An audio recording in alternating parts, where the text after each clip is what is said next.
इस प्रोजेक्ट का नाम है pilot shrimp farming cluster development project, ठीक है। जिस प्रोजेक्ट के तहत हम यहाँ पे इकट्ठे हुए और हमने ये इस वक्त 3 प्रोविंसेस में ये प्रोजेक्ट चल रहे, पंजाब, सिंध और बलूचिस्तान। पंजाब इसका बड़ा एक्टिव पार्ट है क्योंकि वो इसमें कंट्रीब्यूट कर रहे हैं। सिंध से हम रिक्वेस्ट कर रहे हैं कि आप लोग इस प्रोजेक्ट का हिस्सा बने, और बलूचिस्तान भी it's also the part of this project. Project का ये है, ये सारा उनका बजट है, ये ऑलमोस्ट 6,6381 यानी 6 बिलियन रुपए का ये प्रोजेक्ट है। इस प्रोजेक्ट का मकसद क्या है, मैंने आपको बताया कि इसके आगे फर्दर मैं बताने जा रहा हूँ कि इसका मकसद ये है कि पाकिस्तान में श्रिम्प फार्मिंग को बिल्कुल कॉमन करना। द मेन इसका जो पर्पज़ है वो श्रिम्प फार्मिंग को इंट्रोड्यूस करके और उसको बिल्कुल आम करना। ये सारा इसका आसान सी लैंग्वेज में बात करेंगे ताकि आप सबको समझ आ जाए। तो ये तो प्रोजेक्ट अप्रूवल क्या है, ऑलमोस्ट 2 ईयर्स ऑलमोस्ट इस प्रोजेक्ट को हो गए हैं। कुछ इफेक्ट इसकी वजह से आया, ट्रेनिंग कब से लेट स्टार्ट हुई क्योंकि कोविड की वजह से पूरा मुल्क बंद रहे, तो सेम ये भी थोड़ा सा इफेक्ट हुआ इसके बहुत सी चीज़ें। ऑब्जेक्टिव क्या है, यही मेन इसका चीज़ है कि objective creation of modern efficient और diversify infrastructure and optimization production of supply chain. Main मकसद इसका क्या है कि इंफ्रास्ट्रक्चर डेवलप करना और इसका पूरा एक सीक्वेंस यानी प्रोडक्शन से आगे पूरा एक वैल्यू चेन इसका डेवलप करना। इसका मेन ये मकसद है कि प्रॉपर इंफ्रास्ट्रक्चर हो जिसमें है model farm, that is the part of infrastructure, और उसके अलावा श्रिम्प हैचरी कि आपके पास सीड अवेलेबल। इस वक्त पाकिस्तान में जो मेन इश्यूज है जिसकी वजह से श्रिम्प फार्मिंग इतनी कॉमन नहीं है, उसमें सबसे जो मेन इशू है वो है सीड और फीड। लोकली ना आपको सीड मिल रहा है ना आपको फीड मिल, ये 2 चीजें जिस दिन आपके पास अवेलेबल हुई, shrimp farming is not a rocket science, ठीक है। हाँ, कब तक एक्सपेक्ट है, ये सारी कहानी अभी तो सवालात आपके माइंड, लेकिन जो सवाल आपके माइंड में वो क्लियर क्या करें, कब तक एक्सपेक्टेड है। हम लोग मॉडल फार्म बनाने जा रहे हैं, उसकी लैंड एक्वायर हो गई क्योंकि पाकिस्तान में काम करने के लिए थोड़ी सी एफर्ट्स करनी पड़ती है।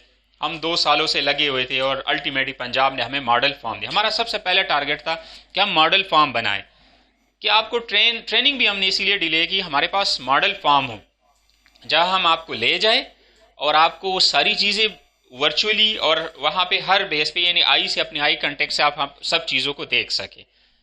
तो ये ट्रेनिंग अभी कराची में नहीं होनी थी, ये किस पे होनी थी, मॉडल शिम्पा। लेकिन पाकिस्तान में एक मरला ज़मीन जब गवर्नमेंट लेता है तो उसके लिए फिर 2 साल का इंतज़ार करते हैं। 15 एकड़ का मॉडल फार्म हम वहां पे बनाने जा रहे, तो अभी हमें जाके ज़मीन मिली, लेकिन क्योंकि ट्रेनिंग हमारी लेट हो रही तो हमने कहा पहले ट्रेन करो भाई, खुद ही शुरू कर लेंगे, मॉडल फार्म जिस दिन बनेगा फिर इनको बुला लेंगे मॉडल फार्म पे। तो ठीक है, ये सारी पंजाब में हम पिंड दादन खान में बना रहे हैं, पिंड दादन खान में मॉडल फार्म बना रहे हैं, और बलूचिस्तान में जो है डाम की जगह पे वहाँ हम हैचरी बनाने जा रहे हैं। उसके लिए बलूचिस्तान गवर्नमेंट से हम तकरीबन 2 साल से लगे हुए थे, तो अब जाके हमें उम्मीद नज़र आई कि हमें अभी लैंड वो दे रहे, और हमने उनकी सारी चीज़ें रेडी की है। जिस दिन हमें लैंड हैंड ओवर ही अगले दिन हम उन पे कंस्ट्रक्शन का काम शुरू कर लें। हमारी प्रिपरेशन ऑलरेडी मुकम्मल है, तो होप सो कि इस प्रोजेक्ट के एंड से पहले हमें सीड अवेलेबिलिटी पहुँचे। जिस दिन सीड अवेलेबिलिटी शुरू हुई तो फीड ऑटोमेटिकली, क्योंकि आप सब चाहेंगे कि मैं भी अपना मिल बनाऊं, या जिनके पास श्रिम्प की फिश फीड मिल है वो ऑटोमेटिकली उसको कन्वर्ट कर लेगा किस पे, श्रिम्प फीड में। तो feed is not a big issue, main जो इशू है वो अवेलेबिलिटी ऑफ सीड है। अच्छा, मीनवाइल बहुत से फार्मर पंजाब से और वो मंगवाना चाह रहे थे, लेकिन उनको इफेक्ट किसने किया, कोविड ने किया, और कुछ लोगों ने इसके बावजूद भी मंगवाए हैं, जिसमें एक तस्मिया एक्वाकल्चर फार्म है, वो बंदा इधर भी वहाँ शायद हमारा विजिट भी हो। उन्होंने इस कोविड में भी, इस मुश्किल टफ टाइम में भी श्रिम्प को मंगाया, और उन्होंने सुपर इंटेंसिव कंडीशन में कल्चर कर रहे आपके सिंध में, ये गारो सॉरी हग्स बे एरिया, हग्स बे, ठीक। अच्छा, ये तो मेन, हम अगर इसको स्पेसिफिक करें तो हमारा मेन मकसद है प्रमोशन ऑफ श्रिम्प एक्वाकल्चर। एक तो आप लोग पकड़ रहे हैं ना, वो एक्वाकल्चर नहीं है। एक्वाकल्चर मैं थोड़ा सा बता दूं कि वो जिसको हम कल्चर करें अपने तालाबों में और उसमें हमारा कोई कंट्रोल हो, उस सिस्टम को हम कहते हैं एक्वाकल्चर। तो श्रिम्प एक्वाकल्चर को इंट्रोड्यूस कराना है, न कि हम लोग कैच कर रहे समंदर से। उसके अलावा हमने इसकी वैल्यू चेन डेवलप करनी है, सपोर्ट सर और लीगल फ्रेमवर्क। वैल्यू चेन का थोड़ा सा तो आपको अंदाजा होगा कि हैचरी में प्रोडक्शन लार्वी से लेके जब आपके प्लेट पे एक चीज़ आ जाती है, हम इसको कहते हैं कि कंप्लीट वैल्यू चेन। ये बिजनेस के लोग ज़्यादा अच्छी तरह समझते। तो हमने इस लेवल पे इसको करना है कि हमें सीड भी अवेलेबल हो, फीड भी अवेलेबल हो, फिर प्रोसेसिंग प्लांट भी हो, और बिल्कुल उसकी फिर क्या एक्सपोर्ट के लिए जो लीगल फ्रेमवर्क है वो भी हो। इस प्रोजेक्ट का ये मकसद है, यानी बिल्कुल बेसिक से लेके एंड तक। क्लियर है ये पॉइंट? उसके अलावा जॉब क्रिएशन है, क्योंकि इसमें बहुत से लोगों के लिए जॉब क्रिएशन, क्योंकि पंजाब पहले 3500 एकड़ पे सब्सिडी दे रहा था, तो 3500 लोगों को जॉब अवेलेबल है। अभी वो 7500 पे चले गए। इतने लोगों को सब्सिडी देंगे तो अल्टीमेटली हम, अगर ये इस तरह की सिचुएशन है जैसे हम भी इसमें जॉब कर रहे हैं, कोई भी बाकी फार्मर्स, तो इसमें अलॉट ऑफ जॉब क्रिएशंस है। और एक्सपोर्ट अर्निंग, सबको पता है कि श्रिम्प एक एक्सपोर्टेबल कम्योडिटी है, क्योंकि पाकिस्तान में इतनी कंजम्पशन नहीं है, तो जो ये प्रोडक्ट है ये ऐसा प्रोडक्ट है कि इसको हम क्या करेंगे, एक्सपोर्ट। तो ये 4 पॉइंट है कि प्रमोशन, यानी इसको क्या करना, पाकिस्तान में प्रमोट करना, उसका पूरा वैल्यू चेन डेवलप करना, उसके अलावा जॉब क्रिएशन, और क्या है, एक्सपोर्ट अर्निंग। क्योंकि ये इसका फायदा क्यों है, क्यों लोग इसकी तरफ आना चाह रहे हैं, क्योंकि एक्सपोर्टेबल। बाकी आप क्या चीज़ है जो पाकिस्तान से बाहर भेजे, सिवाय एक कपड़े के और कुछ लेदर्स के प्रोडक्ट के, बाकी तो कोई आपसे कोई चीज़ खरीदने को तैयार नहीं है। तो आपके पास एक ऐसी चीज़ है जिसकी मार्केट में डिमांड है, अगर आप इसको प्रोड्यूस करते हैं, और जो हम बताने जा रहे हैं कि इस तरीके से आप प्रोड्यूस करोगे तो पूरी दुनिया आपसे लेगी। और उसके लिए हमने पॉलिसी मेकिंग भी करनी है। हम उसकी पॉलिसी के लिए भी हमने इसमें एक सेक्शन है जिसमें हम जो प्रोडक्ट प्रोड्यूस करें उसकी क्वालिटी इस लेवल की हो कि वो बाहरी एक्सेप्टेबल हो। ठीक है, तो ये 4 पॉइंट्स है इस प्रोजेक्ट का, ताकि हमें, जब तक हमारा माइंड क्लियर न हो, हम आगे नहीं चल सकेंगे। ठीक है,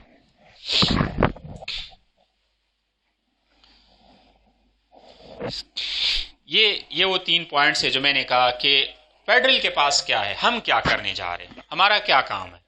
फेडरल का अपना काम है। आपको पता है कि 18 अमेंडमेंट के बाद सूबों और फेडरल में वो जो डिपार्टमेंट्स है वो अलग हो गए, तो हमारी भी कुछ लिमिटेशन है, हम क्या कर सकते हैं, और प्रोविंशियल। इस प्रोजेक्ट में हम 3 कंपोनेंट को डील कर रहे हैं। एक वन मल्टीपर्पज हेचरी है अलॉन्ग द बलूचिस्तान कोस्ट। दूसरा है हम मॉडल श्रिम्प फार्म 15 एकड़ पंजाब में बना रहे, पिंड दादन खान में बना रहे। इस पे हमारा काम शुरू हो गया, लैंड हमें एक्वायर हो गई। और तीसरा है हमारा ट्रेनिंग। इस प्रोजेक्ट में हमने 1570 लोगों को क्या करना है, ट्रेन करना है। इसमें फार्मर्स है, एकेडमिया से लोग हैं, और कुछ प्राइवेट सेक्टर से जो है वो लोग हैं। हमने इनको ट्रेनिंग देनी है। और इसमें से 50 जो है वो एक्सटेंशन वर्कर है। वो 50 में से हमने डिवाइड किए 3 सूबों पे, बलूचिस्तान से है, सिंध से है और पंजाब से। ये हमारा ट्रेनिंग, क्योंकि ट्रेनिंग स्किल डेवलपमेंट सबसे पहला क्राइटेरिया। जब तक आप लोगों को स्किलफुल नहीं बनाएंगे, लोग इससे डरेंगे, इसकी तरफ आएंगे नहीं। वो कहें उन्हें ये पूरी एक बहुत बड़ी टेक्नोलॉजी लग रही है। अभी भी आप भी किसी से भी पूछे, यार श्रिम्प फार्मिंग आसान नहीं है, फिश फार्मिंग तो हम कर लेंगे, श्रिम्प फार्म बहुत टेक्निकल है, बहुत ये है वो है। टेक्निकल तो सब चीज़ें हैं, लेकिन मैं ये कह रहा हूँ कि अगर इंडिया वाले कर रहे, ईरान वाले कर रहे, श्रीलंका वाले, तो हम क्यों नहीं कर सकते, वाई वी।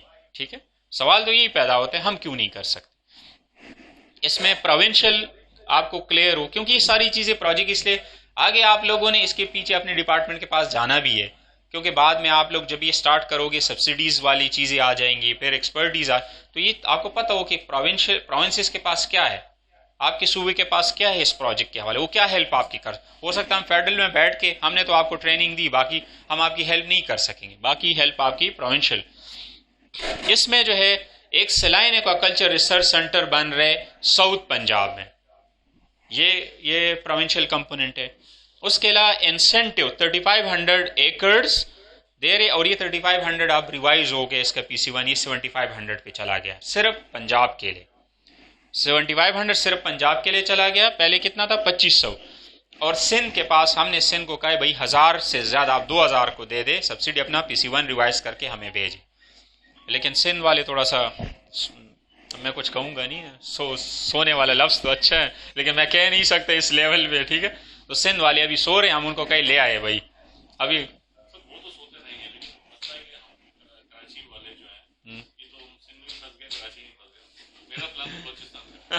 ठीक है, बलूचिस्तान का भी आ रहा है। बलूचिस्तान में बलूचिस्तान में इसका कंपोनेंट जो है उन्होंने अभी रिवाइज करके C1 उन्होंने वो भी अपनी सब्सिडी दे रहे हैं अपने फार्मर्स को। मुझे एग्जैक्ट उसके डिजिट्स याद नहीं क्योंकि PC1 अभी रिसेंटली रिवाइज हुआ है, लेकिन मेरे यहाँ 1000 से अबव है, वो इतने लोगों को सब्सिडी देंगे। और उसके अलावा हेचरी, सबसे मेन आपका हेचरी, जिस दिन हेचरी बनी आपको किसी सब्सिडी की जरूरत भी नहीं है। हाँ एकर्स, हाँ नहीं लोग नहीं है 35, लेकिन ओवरऑल हम ये कह रहे हैं कि 3500 लोगों को क्या बेनिफिट, 5 एकड़ या 10 एकड़ उन्होंने रेंज रहा। पंजाब वालों ने कहा कि भाई हम एक फार्मर 10 एकड़ पे हमसे सब्सिडी ले सकता है। कितने पे ले सकते हैं? 10 एकड़ पे, उससे ज्यादा नहीं ले सकता। तो इसमें से कुछ बंदे ऐसे भी आएंगे जिनके पास 1 एकड़ हो, कुछ के पास 5 एकड़ होगी, कुछ के पास क्या होगी 10 होगी, कुछ के पास ज्यादा होगी, वो सिर्फ 10 पे उनको सब्सिडी मिले। पंजाब ने एक रेंज रखा है कि 10 एकड़ तक एक फार्मर हमसे सब्सिडी ले सकता है, या 5, पहले उन्होंने 5 रखा हुआ है। हाँ ठीक है, मैं वो ग्रुप में वीडियो शेयर, उसमें सारी डिटेल है कि वो कितनी पंजाब वाले किस तरह दे रहे हैं। ठीक है, वो सारी चीज़ें आपको क्लियर हो जाएंगी। अभी वो दे रहे, पहले हमारा ये था कि आप लोग सीड और फीड पे सब्सिडी दे। किस पे दे? सीड और फीड पे दे। वो तकरीबन 1,50,000 बन रहा था, 1,50,000 बन रहा। अभी उन्होंने सब्सिडी बंदों को बढ़ा दिया और रेंज उसका कम किया, अब वो कंस्ट्रक्शन पे दे रहे। पहले हमारा ये टारगेट था कि लोगों के ऑलरेडी फार्म बने हुए, आप जस्ट उनको फीड और सीड में पहले ईयर में, फर्स्ट ईयर में आप सब्सिडी दे ताकि वो लोग अपनी फार्मिंग शुरू करें। लेकिन वो अब क्योंकि उन पे तो हमारा मतलब बस नहीं चलता, उन्होंने कहा नहीं हम लोगों ने कंस्ट्रक्शन पे देनी है कि ताकि लोग नए फार्म्स बनाए। तो हमने कहा ठीक है दे दे, तो उन्होंने अभी रिवाइज किया। पहले सीन यही था कि सिर्फ फीड और सीड पे सब्सिडी। चले फार्मर को कुछ तो फायदा होगा ना, चाहे फीड पे दो, सीड पे या कंस्ट्रक्शन, हिसाब बराबर है। ठीक है, उसके अलावा श्रिम हेचरीज है इन प्राइवेट सेक्टर में, ये 2 हेचरीज प्राइवेट सेक्टर्स में, जिसमें 50% सब्सिडी जो है जिस प्रोविंस में बन रहा है वो प्रोविंस उनको देगी 50%। ठीक है, फेडरल उनको सपोर्ट करेगा, ऐसे हम फेडरल से देंगे, लेकिन थ्रू प्रोविंस 2 हेचरिया बनेगी पंजाब में, 2 प्राइवेट सेक्टर में। ठीक है, उसके लिए श्रिम और फिश फीड मिल जो है प्राइवेट सेक्टर में, ये गवर्नमेंट शेयर्स है, ये 3 है, 3 ये भी, इसमें 1 सिंध में और 2 पंजाब में। श्रिम और फिश प्रोसेसिंग प्लांट से गवर्नमेंट शेयर्स है, ये आगे आ गया कि किस सूबे में है, वो सारी डिटेल है। ठीक है, बस सिर्फ ये जहन में रखे कि इस प्रोजेक्ट में एक तो हम लैंड के ऊपर दे रहे, उसके अलावा हम लोग फीड मिल पे दे रहे और प्रोसेसिंग, क्योंकि ये सारा अगर आपने वैल्यू चेन डेवलप करना है तो प्रोसेसिंग प्लांट भी आपके पास होनी, हेचरी भी आपके पास होनी चाहिए आपके पास, फिर उसके अलावा फार्मिंग का सिस्टम भी होना चाहिए, उसके बाद आपके पास क्या होना है, फीड मिल और आपके पास प्रोसेसिंग प्लांट। तो ये सारा पूरा एक वैल्यू चेन डेवलप हो जाएगा इस प्रोजेक्ट के अंदर। सीट पे जो है क्योंकि प्रोविंस दे रहे थे, अब हो सकते हैं अभी इनका PC1 रिवाइज नहीं हुआ, अभी तक हमारे पास नहीं है, हो सकता है सिंध ने रखा हो, लेकिन अभी हमारे पास कोई डेटा नहीं आया। हम उनको कह रहे कि आप कंस्ट्रक्शन पे दे, सीट पे दे, लेकिन सब्सिडी प्रोजेक्ट में देनी है, आपने लोगों को लाना है। इस पर बहुत हाई रेट है। मैंने आपको कहा ना कि मेन इशू क्या है, सीट का इशू है, लेकिन वो हाई के कई रीजंस है। उसमें सबसे पहला रीजन ये भी है कि कोविड की वजह से भी वो बहुत ज्यादा हाई आ गया था, जहां से 4 रुपए से 8 रुपए पे चला गया, तो वो भी एक रीजन था। तो हो सकता है कि अब कोविड का सीन भी तकरीबन ऑलमोस्ट नियर टू एंड है, तो हो सकता है कि इस साल इतने हाई रेट्स ना हो। लेकिन हम ये कह रहे कि जिस दिन हमने हेचरी बनाई तो ऑलमोस्ट 1 रुपए भी आपको अवेलेबल होगी लोकली, जब सीड प्रोड्यूस होगा।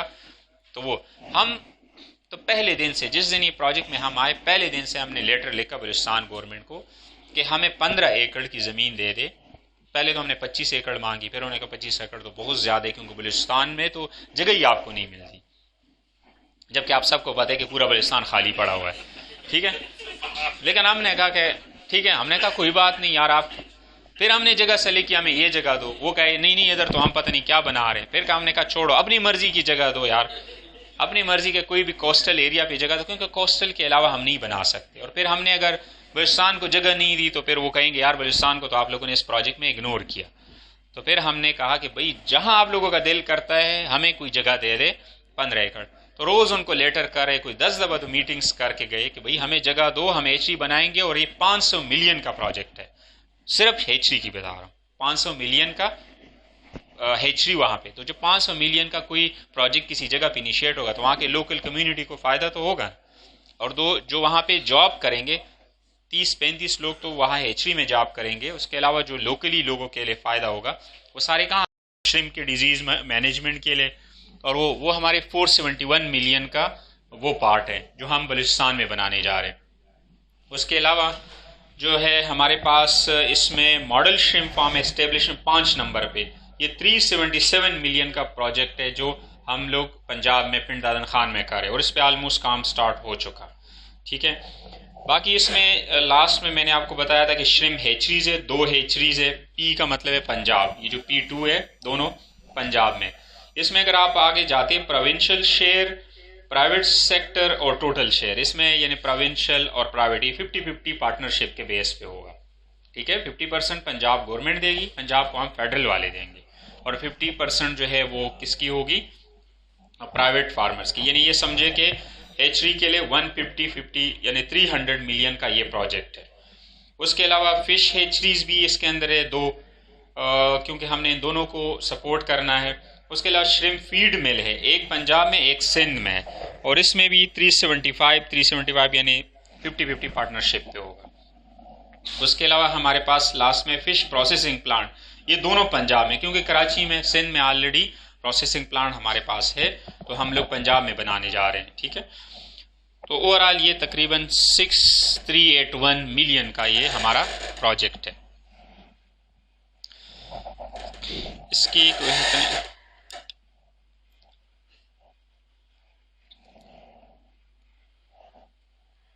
क्योंकि मैं मेन चीज़ें डिस्कस करना चाह रहा हूँ आपके साथ प्रोजेक्ट के, क्योंकि आगे सर ने फिर जाना भी है।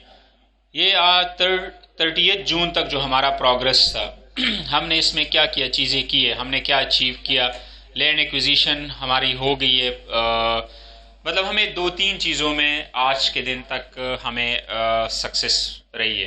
तकरीबन 100+ लोगों को हमने ट्रेन किया, जिसमें 25 एक्सटेंशंस वर्कर है जो डिपार्टमेंट से, जो पंजाब से, सिंध से और बलूचिस्तान थे, ताकि वो अपनी, अगर उनके पास कोई श्रिम्प फार्मिंग के लिए बंदा आता है तो वो उनको गाइड कर सके। हमने उनको मास्टर ट्रेनिंग, हमने इंटरनेशनल लेवल की उनको ट्रेनिंग दी है, जिसमें मैंने खुद भी ट्रेनिंग ली है। जो यहाँ हमारे पास इंटरनेशनल कंसल्टेंट आया था प्राभा, उन्होंने यहाँ पे कराची में उनको ट्रेन किया। 25 को हमने ट्रेन किया और 25 को हम जाके जनवरी-मार्च में ट्रेन करेंगे ताकि उनको ब्रीडिंग सिखाए। तो वो कुछ ब्रीडिंग, क्योंकि श्रिम्प ब्रीडिंग बहुत इंपॉर्टेंट है, और फार्मिंग पे हमने ट्रेन कर दिए उनको। अब हम उनको ब्रीडिंग पे, ताकि हमारे पास एक्सपर्ट्स होंगे तो तब आप काम कर सकोगे। अब आप सिंध फिशरी डिपार्टमेंट के पास जाओगे कि मुझे श्रिम्प फार्मिंग सिखाए, उनको खुद पता नहीं है तो आपको क्या सिखाएंगे। लाजमी बात है, ये नो डाउट कुछ उसमें एक्सपर्ट्स होंगे, मैं नहीं कि बिल्कुल ज़ीरो है, लेकिन ये है कि ये क्योंकि न्यू इंटरवेंशन है, फर्स्ट टाइम ये चीज़ें हो रही है इतने लेवल पे, तो इसलिए हम ट्रेनिंग पे फोकस करें कि स्किल डेवलप करें, खुद बहुत लोग आना शुरू हो जाएंगे। मास्टर, क्योंकि वो गवर्नमेंट की पॉलिसी है कि वो एक्सटेंशन वर्कर ले सकते हैं, हाँ, ताकि वो क्योंकि फ्री में फिर लोगों को देना। कल आप मास्टर ट्रेनिंग ले और आप जाके दे ही ना, और अगर आप लोगों से पैसे लेना शुरू कर दें तो ये एक पॉलिसी होती है, उसके अकॉर्डिंग हमने चलना है।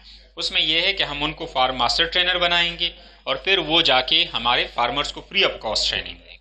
ठीक, फ्री ऑफ कॉस्ट, हाँ, ये ट्रेनिंग अब आपके लिए फ्री ऑफ कॉस्ट है ना, ये गवर्नमेंट की पॉलिसी है कि भाई फार्मर को फ्री में ट्रेन करो। तो अभी तो हम 15-70 लोगों को ट्रेन करें, हो सकता है अब हम 3000 पे चले जाए। ठीक है, तो ये है।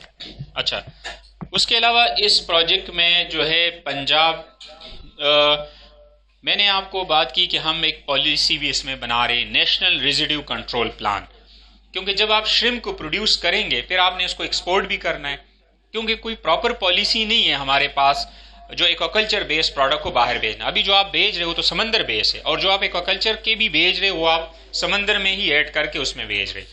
तो हम उस पॉलिसी पे भी काम कर रहे। नेशनल रेजिड्यू कंट्रोल जो NRCP है, उसका फर्स्ट सिस्टम ये है कि हम ऐसा रिपोर्ट बना रहे जो एक प्रॉपर पॉलिसी बन जाए कि हम जो प्रोडक्ट प्रोड्यूस करेंगे वो किस लेवल का होगा, उसका कोई रेजिड्यू प्लान, क्योंकि श्रिम्प आप एक्सपोर्ट नहीं कर सकते जब तक आपके पास नेशनल रेजिड्यू प्लान न हो। तो साथ साथ जैसे ही हम इसको इंट्रोड्यूस करें, साथ साथ हम गवर्नमेंट लेवल पे नेशनल रेजिड्यू प्लान, जिसमें आपको क्लियर होगा कि इसकी टेस्टिंग मैंने कहाँ से करवानी है, इसकी क्वालिटी कैसी होगी, इंटरनेशनल मार्केट में एक्सेप्टेबल है कि नहीं। अभी आप एक्वाकल्चर बेस्ड श्रिम्प को या फिश को बाहर नहीं बेच सकते। अगर आप बेचोगे तो बोगस तरीके से आप क्या करोगे, उसको ऐड करोगे समंदरी केच में, कि ये केच हो चुके हैं, समंदर से पकड़े जा चुके हैं। तो ये तो गलत है भाई, रूल तो गलत है, क्योंकि श्रिम्प जो है वो एक्सपोर्टेबल कम्योडिटी है। यहाँ तो कंज्यूम ही नहीं, यहाँ रेडी पे तो अवेलेबल ही नहीं होगा ना। ये कोई आलू टिपर और साग तो है ही नहीं कि आप उसको, भाई एक वाइट गोल्ड है, इसके लिए मार्केट भी आपने है। तो मार्केट के लिए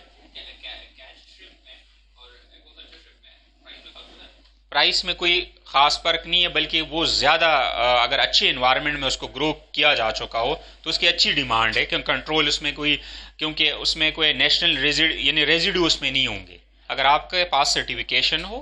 क्योंकि उसके लिए ज़रूरी है कि आपके पास एक प्रॉपर सर्टिफाइड हो कि भाई इस फार्म में जो हुआ था उसमें जो पानी यूज़ हो रहा था उसमें कोई सेवरेज का नहीं था, उसमें कोई केमिकल नहीं थे, टॉक्सिकेंट्स नहीं थे। फार्मिंग के लिए ये ज़रूरी है, फार्मिंग के लिए ये ज़रूरी है, ठीक है। तो वो उसके लिए आपके पास नेशनल है। तो ये भी हम इस प्रोजेक्ट के अंडर बना रहे, आज तक किसी ने ये नहीं बनाई और न किसी ने इस पे काम किया।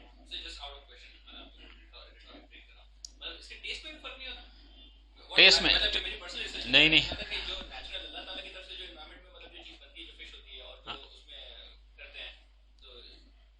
वैसे ये टेस्ट है क्या चीज, ये मुझे पता है।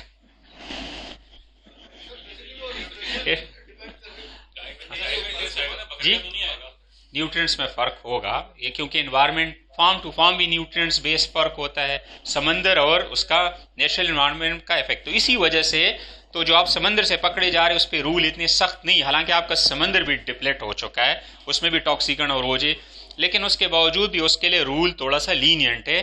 लेकिन फार्म के लिए सख्त इस वजह से कि फार्म ऐसा ना हो कि आप उसके अंदर उसके एंटीबायोटिक्स दे रहे हो, टॉक्सिकन दे रहे हो, या जो पानी आप यूज़ करो सेवरेज लाइन में से या किसी इंडस्ट्रियल एरिया से गुजर के आ रहा हो, तो उसके लिए रूल बड़ा सख्त है। ईयू आपका कोई प्रोडक्ट अभी एक्सेप्ट नहीं कर रहे एक्वाकल्चर बेस्ड, क्योंकि उनके अगर वो आपसे पूछे कि मुझे आप अपने फार्म का सर्टिफिकेट बताओ, आपने गवर्नमेंट से सर्टिफिकेशन दी है, यूरोप में बैठ के उनको क्या पता कि आप फार्म में किस लेवल का पानी यूज़ करें, या आप उसके अंदर एंटीऑक्सीडेंट या कोई भी चीज़ आप इस तरह टॉक्सिकन है वो यूज़ तो नहीं कर रहे।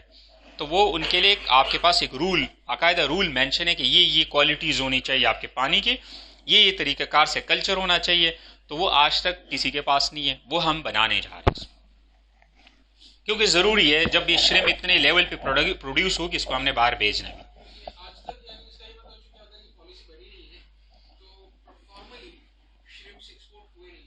अभी जो मैं ईयू की बात कर रहा हूँ, अभी इस लेवल पे जिस तरह आपके दुबई है या चाइना की मार्केट है वो लीनियंट है, आपके पास इतने सख्त नहीं है। आप जितना प्रोड्यूस करोगे वो इजीली चला जाएगा। बेशक मोस्टली वो क्या करेंगे कि उसको समंदर केच में ही डाल के क्या कर देंगे, बेच देंगे। लेकिन ओवरऑल हमारे मुल्क की जो एक्वाकल्चर सिस्टम है वो नेचुरल अच्छा है, मतलब उसमें इतनी टॉक्सिकन और केमिकल वो चीज़ें नहीं है। अगर हम थोड़ी सी एफर्ट्स करें, सर्टिफिकेशन करें और कुछ उन बुनियादी रूल को फॉलो करें, तो हम इजीली ईयू जो उसमें यूरोपीय यूनियन का जो मार्केट है हम उसमें एक्सेस कर सकते हैं। अभी अगर आप प्रोड्यूस करते आप दुबई भेजें, चाइना भेजें, तो अभी तो कोई इशू नहीं है। लेकिन लॉन्ग टाइम आपने देखना है, कल आपने इतने बड़े पैमाने पे प्रोड्यूस किया जो आपसे दुबई खरीदने को तैयार नहीं है, तो फिर आप क्या करेंगे, आपने आगे जाना है। और हो सकता है कि कल आपके लिए दुबई वाले या चाइना वाले आपके लिए रूल सख्त करें कि भाई ये जो आप प्रोडक्ट भेजे ये डिजीज़ है, इसमें इसके क्वालिटी कल्चर, ये इसकी जो क्वालिटी है वो सही नहीं है। या अगर आपको आज भी आपसे पूछे कि आपने किस सर्टिफिकेशन की है, कोई लैब है, वो लैब हमें बताए कि उन लैब के पास इतनी एक्सपर्टीज़ है, उनके पास वो इंस्ट्रूमेंट्स है जो आपको बताए। तो ये सारी चीज़ें ज़रूरी है। यानी मैंने आपको बताया ना कि फर्स्ट यानी लार्वी प्रोडक्शन से लेके एंड तक ये सारा टोटल वैल्यू चेन इस प्रोजेक्ट के अंदर है। ठीक हो गया। अच्छा, बस मैं मोटी मोटी चीज़ें बताता हूँ, ये तो खैर बहुत तफसील से है, लेकिन मैं क्योंकि खालिद साहब की वजह से बस शॉर्टकट करूँ ताकि वो असल मुद्दे पे आ जाए। ठीक है, कहानी, क्योंकि ये सिर्फ आपका माइंड बना रहा हूँ कि क्या करने जा रहा, पता तो हो ना कि हम इधर क्यों बैठे, वाई वी आर हियर। हाँ सर, टेक्निकल, लेकिन माइंड आपका बनाना ज़रूरी है, क्योंकि ये जब ढक्कन बंद होता है तो बंदा कुछ नहीं अंदर आ जाता है। मैं वो ढक्कन खोलने की ज़रूरत हूँ। ठीक, अच्छा, इसमें सिविल पंजाब ने क्या काम किया, सिंध ने अभी जीरो है, ठीक है। अब सारी सिंधी बैठे हैं, मेरे गले ना पड़ जाएगा ठीक है अच्छा, सिविल वर्क, भाई civil work construction of saline, ये एक सेलाइन का कल्चर रिसर्च है, इसके प्रोग्रेस है मुजफ्फरगढ़ में। शायद मुजफ्फरगढ़ के लोग हैं, उनको आइडिया होगा, वहाँ पे ये प्रोसेस में, इनकी कंस्ट्रक्शन क्या प्रोसेस में भी कंप्लीट नहीं हुआ है। उसके अलावा सिविल वर्क के ये उन्होंने कुछ ट्रेनिंग सेंटर वगैरह और हॉस्टल बनाए। उसके अलावा आर्टीमिया कल्चर, फोर्स लार्वी, बस ये यहाँ तक क्या पंजाब ने कोशिश की है। लेकिन पंजाब फिर भी एक लेवल पे है कि वो आज एक श्रिम्प फार्मिंग को क्या करे, कल्चर कर सके, ठीक है। आगे मैं उनके साथ आपके साथ शेयर करूंगा जो उन्होंने प्रैक्टिकल वर्क की। 15 दिन में खैर आपके दिमाग खाते ही जाऊंगा, आपको ये श्रिम्प आपके दिमाग के हर कोने में एंटर करूंगा, ठीक है जी। ये आर्टीमिया पे काम हो रहा है, ये समझे अभी इनिशियल में ये उनका फीड है, जो लार्वल फीड है, जो श्रिम्प का फीड है, नेचुरल फीड, वो इसको क्या करते हैं, कंज्यूम करते हैं। ये जरूरी है, इसके अंदर वो न्यूट्रिएंट्स होते हैं कि उनके लार्वल ग्रोथ को फास्ट करता है। आपको दिखाएंगे आर्टीमिया, जब हम हेचरी पे कल शायद विजिट हो तो हम आपको सबसे पहले मैं आपको श्रिम्प हेचरी का विजिट कराऊंगा, पता तो लगे कि क्या कहानी। मैंने कहा आपकी माइंड बनाने की बात है, श्रिम्प कल्चर आसान है। अच्छा जी, ये हमारा प्रोग्रेस है जो आज तक हमने किया हुआ है, ओवरऑल फाइनेंशियल प्रोग्रेस है। हर साल आपको पता है, मैंने आपको बताया कोविड की वजह से हमें कितने पैसे मिले और कितने हमने खर्च किए। पंजाब को जितने मिले उन्होंने 14 खर्च किए, हमने सिर्फ 7 मिलियन खर्च किए, क्योंकि हमें कुछ ना हमारी ट्रेनिंग हो सकी। मैंने आपको बताया हमारे 3 ही काम है, ट्रेनिंग है, मॉडल फार्म है और हेचरी है। मॉडल फार्म के लिए पंजाब ने ज़मीन नहीं दी, कोशिश करते रहे, बलूचिस्तान से ज़मीन मांगी है, वो तो आज तक हमें मिलने वाली है। अब मैं क्योंकि होप आपको उम्मीद नहीं छोड़नी चाहिए। और ट्रेनिंग है, ट्रेनिंग हमने इसलिए नहीं करवाई, हमारे पास मॉडल फार्म नहीं था। हमने कहा हमने ट्रेनिंग 2 साल डिले किया। उसकी वजह क्या थी कि भाई प्रैक्टिकल हो। आज अगर पहले दिन हमें ज़मीन मिलती तो आज ये ट्रेनिंग उधर हो रहा होता, मॉडल फॉर्म में प्रैक्टिकली मैं आपको चीज़ें दिखा रहा होता। ये जो है ना, ये तालाब है इस चीज़ के लिए, ये इसके लिए है, इस तरह बनाए जाते हैं, पाइप ऐसे है तो उसके अंदर पाइपलाइन ऐसे बिछाए, क्योंकि आप प्रैक्टिकली देखते तो आपका माइंड और क्लियर होता, ठीक है। तो ये वहाँ तो हमने तीनों काम, क्योंकि हमारा सबसे काम तब शुरू होता जब हमें लैंड मिलते हैं और हम उस पर क्या करते हैं, बिल्डिंग, तब हमने ट्रेनिंग करवाई। लेकिन अब क्योंकि बहुत लेट हो रहे, हमने कहा भी तो फिर साल और लगेगा मॉडल फॉर्म बनाने, तो हम 1 साल लेट हो जाएंगे। उधर से गवर्नमेंट भी कह रहे भाई लोगों को ट्रेन कितने को किया, क्यों हमने PC1 में लिखा होता है कि पहले साल इतने, दूसरे साल इतने थी, तो वो कह रहे भाई लाओ किधर है ट्रेन, किधर ट्रेन किया। हमने कहा चलो कोई जुगाड़ लगाते हैं, ठीक है, मजबूरी है। अब क्योंकि प्राइवेट हमारे पास एक फार्म अवेलेबल है तस्मिया का, हम उनको अपना एक मॉडल बना के आपको दिखाएंगे किस तरह, और आपको कुछ, क्योंकि कुछ ना कुछ आप लोगों को हम मोटिवेट करेंगे तो आप इस कल्चर की तरफ आए, ठीक हो गया जी। ये हमारी प्लान एक्टिविटी है, ये आगे मैं बताता जाऊँ। इम्पैक्ट ऑन कंप्लीशन, इस प्रोजेक्ट का एक ओवरऑल हमने कहा कि अगर ये प्रोजेक्ट सक्सेसफुली लग जाता है, हमारी श्रिम्प हेचरी लग जाती है, हमारा मॉडल फार्म लग जाता है और हम 1570 लोगों को ट्रेन करते हैं, और जो टास्क हमने प्रोविंसेस को दिए वो टास्क पूरे करे, उसमें से 70% भी पूरे करे, तो इसका इम्पैक्ट इतना आएगा 16 बिलियन का पर एनम जो है वो आपकी रेवेन्यू जनरेट हो, यानी लोगों को इतना फ़ायदा होगा। और ये तो बहुत कम एस्टिमेशन है, शायद इससे ट्रिपल टाइम ज़्यादा हो, ये बहुत कम हमने एस्टिमेट किया है। तो ये, और इसमें सबसे जो बेनिफिट है वो, ये सबसे बड़ा बेनिफिट कि आपका लोकली सीड प्रोड्यूस होना शुरू हो जाएगा। अभी आप कोई भी चीज़, यानी ये समझे कि एक लार्वा जो आप मंगवाते हैं, यानी उसका बच्चा, आसान अल्फाज में इसलिए कि सारे फार्मर्स भी बैठे हुए, आप श्रिम्प का जो बच्चा मंगवाते हैं वो आपको तकरीबन इस टाइम 8 रुपए का पड़ रहा है। लेकिन अगर आपकी अपनी हेचरी बन जाती है तो आई एम श्योर कि वो 1 रुपए का आपको मिलेगा। और एक और भी मजा, वो आपके लोकल इन्वायरमेंट में पैदा हुआ होगा, वो जब आप फार्म में डालेंगे वो सर्वाइव भी करेगा। अभी जो आप बाहर से लेके आते हैं वो किसी और इन्वायरमेंट में ग्रो होता है, फिर ट्रेवलिंग का जो स्ट्रेस उनको मिलता है वो आके यहाँ पे तकरीबन 70% मॉर्टेलिटी हो जाती है।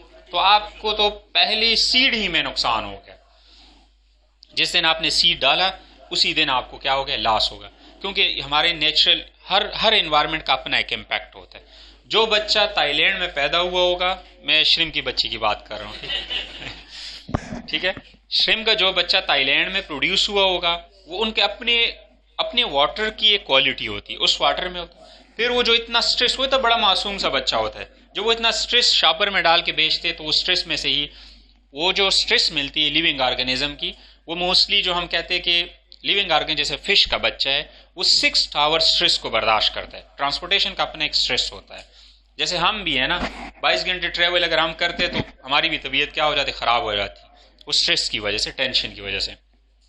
तो वो मोर्टिलिटी, तो सबसे तो वो मसला आपका सॉल्व, आपको अपने ही इन्वायरमेंट, और आपको इजीली अवेलेबल होगा। अभी आप थाईलैंड से मंगवाएंगे, आप बहुत कम लेवल पे, फॉर एग्जांपल आप में से कोई कि यार मैं 1 एकड़ में करना चाह रहा हूँ, तो अब 1 एकड़ से थाईलैंड से वो कैसे बच्चा मंगवाए, इतना थोड़ा बच्चा आपको थाईलैंड से वो नहीं बेचते। तो एक मसला, आप जाओगे यहाँ पे हमारे बलुचिस्तान में हेचरी होगी, आप जाओगे भाई मुझे 30,000 सीट चाहिए, वो आपको मिल जाएगी, एक लोकली मिल जाएगी, एक वो लोकल इन्वायरमेंट में ग्रो किया होगा, वो स्ट्रांग होगा, और रेट भी कहाँ 8 रुपये और कहाँ 1 रुपये, कितना बड़ा डिफरेंस है। तो आप उनको करें। तो सबसे इस प्रोजेक्ट का सबसे जो अच्छा, जो मुझे इंटरेस्टिंग चीज़ लगी वो ये श्रिम्प हेचरी है, मल्टीपर्पज श्रिम्प। ये इंशाल्लाह बहुत जल्द कड़ी होगी, क्योंकि हमने अपनी वर्किंग पूरी की है। इसके लिए जो हमने जिस पार्टी से इनको बनाना है, इंटरनेशनल कंसल्टेंट्स है, हमने उनको भी हायर किया हुआ है, हमने उनकी डिज़ाइनिंग भी की है। सिर्फ हम वेट कर रहे थे किस चीज़ का, लैंड का, क्योंकि फेडरल के पास अथॉरिटी नहीं है कि वो डायरेक्ट जाके कोई लैंड एक्वायर करे। हम आर्मी वाले तो है नहीं भाई कि हम जाके किसी प्रोविंस में लैंड आप नहीं एक्वायर कर सकते, आपको थ्रू प्रॉपर चैनल पढ़ना है, लैंड रिक्वेस्ट करना पड़ती है आपको उस गवर्नमेंट से। अब हम ऑलमोस्ट तकरीबन वो हमें हवाला कर रहे हैं, हमने जगह सेलेक्ट की, उसकी सर्वे की, हमने कोई 10 जगह की तो सर्वे की पहले, लाजमी बात है इसके लिए, क्योंकि नहीं वो एरिया इसके लिए सूटेबल नहीं है, क्योंकि हमने एक ऐसा एरिया है वहाँ की वाटर क्वालिटी, वहाँ के पानी की, वो सारी चीज़ें जो हमें इंटरनेशनल कंसल्टेंट ने उसके पानी की हर चीज़ की सर्वे करके दी कि भाई ये जगह आपके हेचरी के लिए सूटेबल है, ठीक है। वहाँ किसी किस्म की कंटेमिनेशन, कोई भी चीज़, फिर बिजली देखनी है सब, क्योंकि 500 मिलियन आपने डबोने नहीं है, और 500 मिलियन से आप आगे ये सोचो कि कितने करोड़ों लोगों की लाइफ अटैच्ड है। अगर आपकी हेचरी सक्सेसफुल लग गई तो समझो आपकी श्रिम्प फार्मिंग क्या है, सक्सेसफुल है। तो हम करने जा रहे हैं, और ये बात है हमारी एफडीबी की, जिस काम में हम हाथ डालते उसको कर देते। ये तलापिया कल्चर था पाकिस्तान में जो है ना बिल्कुल नाकाम था, ये कई लोगों ने 1965 से और 64 से ट्राई कर रहे तलापिया कल्चर। अब आप एक आम बंदे को, बच्चे को भी कहो जाके तलापिया कल्चर करो, वो करके दे रहे, लेकिन इसके पीछे एफडीबी की क्या है, मेहनत। ये माइंड बनानी पड़ती है, बाकी मुश्किल नाम की कोई चीज़ नहीं है, माइंड आपका बनेगी ये काम हो सकता है फिर अगर, लेकिन अगर माइंड ही, तो हम आपका माइंड बनाने जा रहे हैं। वो तबलीग जमात वाले कहते हैं ना, ये ईमान और यकीन की बात है, तो ये ईमान और यकीन आपका बनाना है, ठीक है, सही। एक नहीं दो पूछे, ये सारी चीज़ें हमारा जो टारगेट है कि 2023 तक हम हेचरी कड़ी कर चुके हो, ठीक है, समझ आए। नहीं, इमरान खान से हमें कोई नहीं कर्ज है, हाँ उनका भी बताएंगे। वो क्या है कि हम ये कोशिश करने जा रहे हैं कि हम ऐसे फार्मर का क्लस्टर जो इंटरेस्टिंग है, ताकि वो सीड मंगवाने में हम उनकी क्या करें, हेल्प करें, लेकिन उनके पास पहले स्किल तो हो ना। आप ट्रेनिंग लोगे, आपको श्रिम्प कल्चर करनी आएगी तो तब आप जाके सीड मंगवाओ। अभी आप कहोगे यार 8 रुपए का सीड है, मैं 1 लाख सीड कैसे मंगवाऊं जब मुझे श्रिम्प कल्चर करना ही नहीं आती। हो सकता है आप में से कुछ लोग फिश फार्मिंग कर रहे हो, वो भी ये रिस्क लेने को तैयार नहीं है। क्यों? क्योंकि पास स्किल तो नहीं है ना। तो शुरुआत तो करते हैं ना, पहला कदम तो उठाते हैं ना।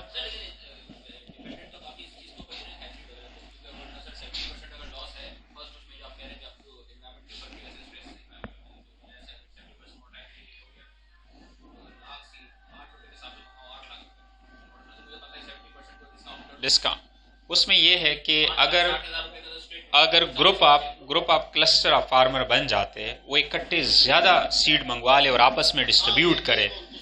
लेकिन हम पहले फार्मर्स को आइडेंटिफाई करें ना, कोई कल्चर कर रहे हैं तो हम ये सारी चीज़ों पे वर्किंग कर रहे हैं कि हम ऑर्डर हम उनसे ले, या हम मंगवा के दे, या वो खुद मंगवाए, और इस तरह हम और प्रोविंसेस उनको सब्सिडी देना क्या करें, शुरू करें। क्योंकि प्रोविंसेस सब्सिडीज़ देंगे, हम उनको सीड लाने में हेल्प करेंगे। जब तक हमारी हेचरी नहीं खड़ी होती हम उनको पूरा सपोर्ट करेंगे फीड में और सीड में, तो वो अपनी फार्मिंग शुरू करें।